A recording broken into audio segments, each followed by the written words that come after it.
কোনো ভুক্তভোগী যদি সত্যিকার হয়ে থাকেন আমার মনে হয় উনি দুদকে একটা দরখাস্ত দিতে পারেন। আর কারো কাছ থেকে যদি টাকা নিয়ে থাকে তাহলে টাকা উদ্ধারের জন্য তো অন্য পথ নিতে হবে, সিভিল মামলা করতে হবে। কোনো ভুক্তভোগী যদি এ ব্যাপারে কোনো কমপ্লেন করতে চায় আমার মনে হয় তারা দুদকেই একটা অভিযোগ দেওয়া ভালো। দুর্নীতি দমন কমিশন একটি স্পেসিফিক তথ্যের ভিত্তিতে যেহেতু অনুসন্ধান কার্য চালাচ্ছে এবং আগামী 6 জুন বৃহস্পতিবার ওনাকে ডাকা হয়েছে। আমাদেরকে সেই দিন পর্যন্ত অপেক্ষা করতে হবে। ওনার জিজ্ঞাসাবাদের জন্য ওনাকে ডাকা হয়েছে। উনি জিজ্ঞাসাবাদের জন্য উনি দুদিকে আসবেন কি না সেটা আমাদের দেখতে হবে।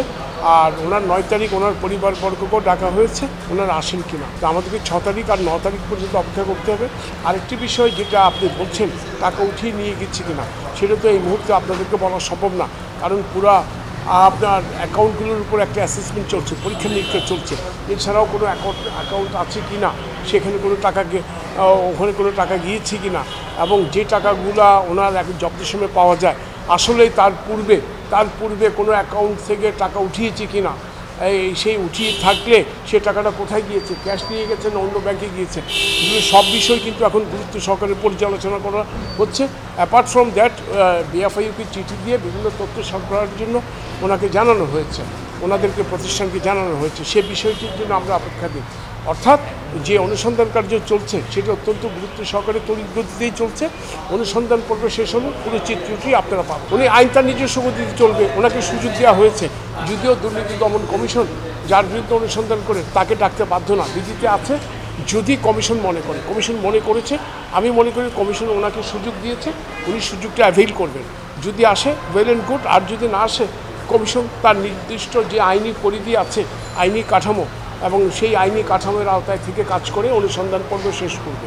এখন দুদকের হাতে পর্যাপ্ত তথ্যপত্র ব্যানার্জি সাহেবের বিরুদ্ধে আসার পরে দুদক জব্দ পেয়ে এখন 2 দফায় জব্দ হয়েছে, 26 আর 29 তারিখ। সে এখনই পর্যালোচনার বিষয় উনি বিদেশ যাত্রা রোধ করা যাবে কিনা। এখন এরই মধ্যে তো আমরা গণমাধ্যমে শুনছি, কেউ বলছে 12ই মে, কেউ বলছে 4 মে, কেউ বলছে আরও আগে উনি চলে গিয়েছেন। কাজে বিষয়টির জন্য আমাদেরকে 6 তারিখ পর্যন্ত অপেক্ষা করতে হবে। দুদকের হাতে কোনো তথ্য এই মুহূর্তে অফিসিয়ালি কোনো কিছু নয়। তবে আপনি যেটা বলছেন তার বিদেশ যাওয়ার বার করার জন্য, সেখানে আপনারা জানেন অ্যাপেলের বিষয়ে একটা গাইডলাইন আছে, সেখানে 8টা গাইডলাইন দেওয়া আছে। দুর্নীতি দমন কমিশন বা যে কোনো সংস্থা, ইভেনকি সরকারে যদি কারো বিদেশ যাত্রা রোধ করতে চায় তাহলে ওই 8টা গাইডলাইনের মধ্যে থেকেই তাকে আবেদন করতে হবে, এবং সে আবেদন যদি যথোপযুক্ত মনে হয় তখনই আদালত নিষেধাজ্ঞার আদেশ দেবে। কোনো ভুক্তভোগী যদি সত্যিকার হয়ে থাকেন আমার মনে হয় উনি দুদকে একটা দরখাস্ত দিতে পারেন, তাইলেই সবচেয়ে ভালো হয়। আর কারো কাছ থেকে যদি টাকা নিয়ে থাকে তাহলে টাকা উদ্ধারের জন্য তো অন্য পথ নিতে হবে, সিভিল মামলা করতে হবে।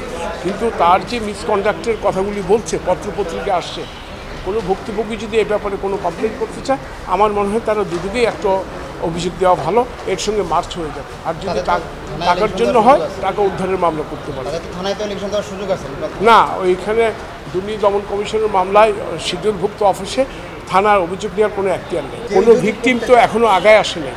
কোনো ভিকটিম যদি এসে দুদকে দরখাস্ত দেয় তখন আমরা বলতে পারবো। কিন্তু আমি বলছি দরখাস্ত দেওয়ার একটা সুযোগ আছে, আপনি সুযোগ দিয়ে আপনার গ্রিভান্সটা পড়ে দেখেন। দুর্নীতি দমন কমিশন যে বিষয়ে অনুসন্ধান করছে সেই বিষয়গুলি যদি তার সঙ্গে একই সঙ্গে ট্যাগ হয়ে যায় তাহলে তো একটা অনুসন্ধানই সব কাজ হয়ে যাবে।